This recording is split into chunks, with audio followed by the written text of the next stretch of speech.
এই যে রুমটা, এই রুমটা তো দেখতেই পাচ্ছেন যে কত ছোট একটা রুম। এখানে 25 জন থাকতো। যেখানে 25 জন থাকে সেখানে ছারপোকা। প্রত্যেকের মনে করেন যে একটা করে লুঙ্গি, একটা করে গামছা, একটা করে প্যান্ট বা শার্ট থাকলেও আপনার সেখানে 25টা। এখানে জুতা, জুতা সবার, গামছা, গামছা সবার। ওয়াশরুমগুলো এত বাজে ছিল, মানে বাসায় যদি একটা বাগানের মধ্যে যে ওয়াশরুমটা থাকে সেম টু সেম সেরকম ওয়াশরুম। ঢাকা বিশ্ববিদ্যালয়, যা বাংলাদেশের বড় একটি বিদ্যাপীঠ বলা হয়, ঠিক সেই ঢাকা বিশ্ববিদ্যালয়ের একটি হল হাজী মোহাম্মদ মহসিন হল। আমি এই মুহূর্তে রয়েছি মহসিন হলের ঠিক বারান্দাতে। এই জায়গাতেও ঠিক 5ই আগস্টের পূর্বে ছাত্রলীগ যখন ক্ষমতা এবং আওয়ামী লীগ যখন ক্ষমতায় ছিলেন, ঠিক সেই সময় এই এখানেও কিন্তু ফ্লোর করে শিক্ষার্থীরা থাকতো। এবং আমি যে রুমের সামনে দাঁড়িয়ে আছি, এই রুমগুলোতেও থাকতো 24 থেকে 25 জন। ঠিক আমরা যদি একটু আপনাদেরকে রুমটা দেখাই,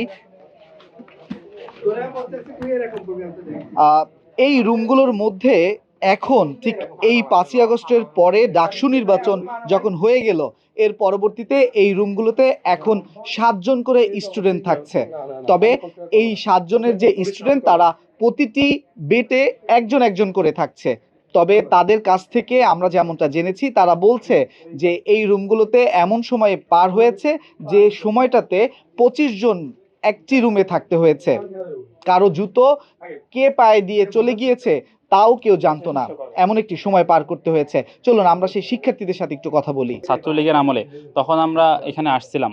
প্রথম যখন আমি হল থেকে ঢুকতেছি, ঢুকে ঢুকে আপনার বাসা থেকে একটা মানে আশা নিয়ে আসছি যে আমি ঢাকা বিশ্ববিদ্যালয়ের মতো একটা বড় প্রতিষ্ঠানে আমি চান্স পাইছি।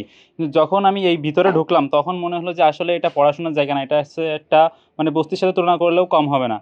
তারপরে যখন আমরা এখানে আসলাম তখন আমার প্রথম পূর্বশর্ত দেওয়া হলো যে তুমি যদি হলে থাকতে চাও তাহলে তোমাকে ছাত্রলীগ করা লাগবে আর প্রত্যেকটা প্রোগ্রামে অ্যাটেন্ড করা লাগবে, না হলে তুমি হলে থাকতে পারবে না। হলে থাকার পূর্বশর্ত হচ্ছে এইটা, যে আমার ছাত্রলীগ করাই লাগবে এটা।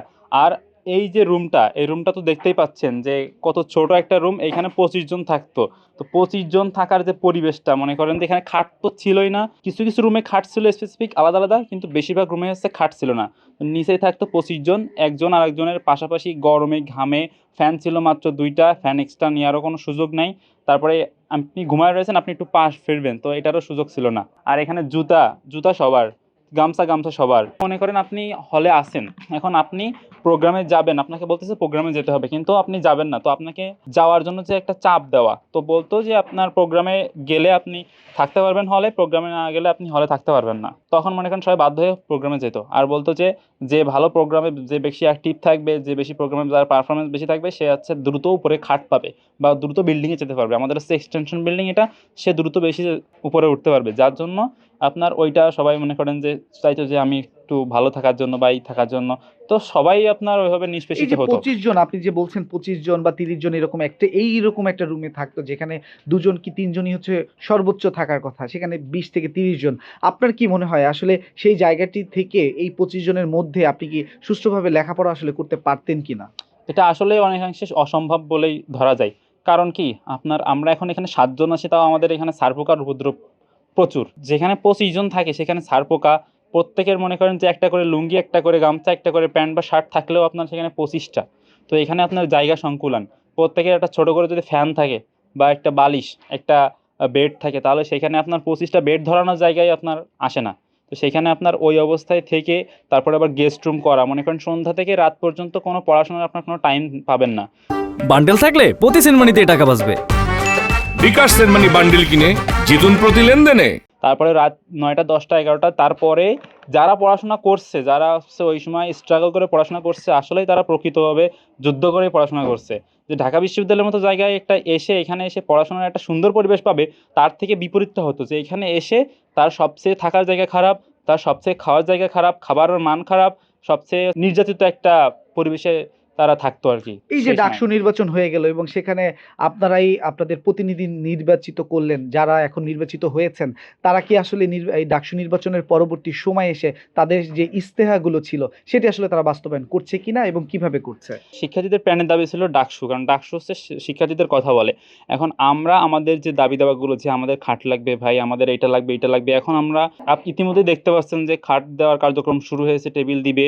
তো আমরা যারা দেখছি যে যে ভাইরা যারা হচ্ছে ক্যান্ডিডেট যারা নির্বাচিত হয়েছেন তারা ইতিমধ্যে তাদের ইশতেহারগুলো বাস্তবায়নের কাজ শুরু করে দিয়েছেন, তারা স্টেপ নেওয়াও শুরু করে দিয়েছেন। আমাদের আমরা নতুন খাট পেলাম, তারপরে আমাদের বলছে যে কিছুদিন পর টেবিল দিবে। এভাবে ধীরে ধীরে আস্তে আস্তে এখানে 7 জন আছে, এখানে আমাদের আরও পাতলা করে দিবে যাতে আমরা আরও কমফোর্টেবলভাবে থাকতে পারি। আমাদের সিলিং দেওয়ার কথা আছে। ওয়াশরুমগুলো এত বাজে ছিল, মানে বাসায় যদি একটা বাগানের মধ্যে যে ওয়াশরুমটা থাকে সেম টু সেম সেরকম ওয়াশরুম। যারা ক্যান্ডিডেট যারা নির্বাচিত হয়েছেন তাদের কার্যক্রমগুলো দেখলে মনে হচ্ছে তারা আসলেই ইতিবাচক ভূমিকা রাখতেছে, তারা আস্তে আস্তে সবগুলো ধীরে ধীরে ধীরে ধীরে তারা বাস্তবায়ন করতেছে তাদের আমরা দেখি যে প্রায় সময় যে ডাকসু নির্বাচন আসলে একটি গ্যাপ হয়েই কিন্তু তারপর আবার ডাকসু নির্বাচন হয়। এখন আপনারা কি চান যে প্রতি বছরই কি আসলে এই ডাকসু নির্বাচনটা আপনারা চান? হ্যাঁ জি, অবশ্যই আমরা চাই প্রত্যেক বছর ডাকসু হোক এবং ঢাকা বিশ্ববিদ্যালয়ের ক্যালেন্ডারে এটা যুক্ত হয়ে যাক। এবং এটা হচ্ছে যেমন ঢাকা বিশ্ববিদ্যালয়ের রমজান মাসে যেরকম ছুটি বাধ্যতামূলক, ডাকসু এরকম বাধ্যতামূলক। আমরা এটা চাই সবসময় যে ডাকসুর মতো হতে থাকবে হতে থাকবে হতে থাকবে।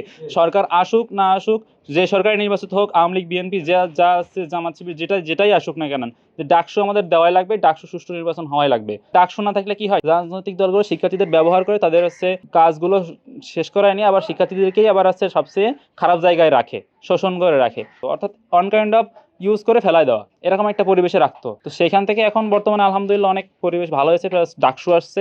ডাকসু যত হতে থাকবে তখন শিক্ষার্থীদের যে শোষণ করার যে এটা অনেকের দুঃসাহসটা দেখাবে না। আমরা থাকাকালীন ডাকসুর জন্য আমরাও কাজ করব যে ডাকসু যাতে হয়, অ্যান্ড যাতে গেস্ট রুম কালচার, গণরুম কালচার যাতে ফিরে না আসে, সেজন্য আমরাও কাজ করব এবং আমাদের জুনিয়ররা যারা আছে সবাই যেন কাজ করে, সেই দিকটা আমরা স্টেপ নেওয়ার চেষ্টা করবো ইনশাল্লাহ। ধন্যবাদ আপনাকে। দর্শক, আমরা কথা বলছিলাম ঢাকা বিশ্ববিদ্যালয়ের এই মহসিন হলের এক শিক্ষার্থীর সাথে। তিনি যেমনটা বলছিলেন এবং তার কাছ থেকে যেমনটা বুঝলাম, সেই জায়গা থেকে এখন পরিষ্কার যে এই গণ অভ্যুত্থানের পরে যে ডাকসু নির্বাচন হলো এবং সেই নির্বাচনের ফল কিন্তু তারা পেতে শুরু করেছে। এবং যে রুমে থাকতো 20 থেকে 25 জন, সেই রুমে এখন 7 জন করে শিক্ষার্থী থাকছে, তা আবার একটি বেটে 1 জন করেই শিক্ষার্থী। সেই সুফল কিন্তু তারা পেতে শুরু করেছে। দর্শক, আপনারা দেখছিলেন কালের কণ্ঠ, সঙ্গে ছিলাম আমি মোহাম্মদ রায়হান হোসেন, ঢাকা বিশ্ববিদ্যালয় থেকে।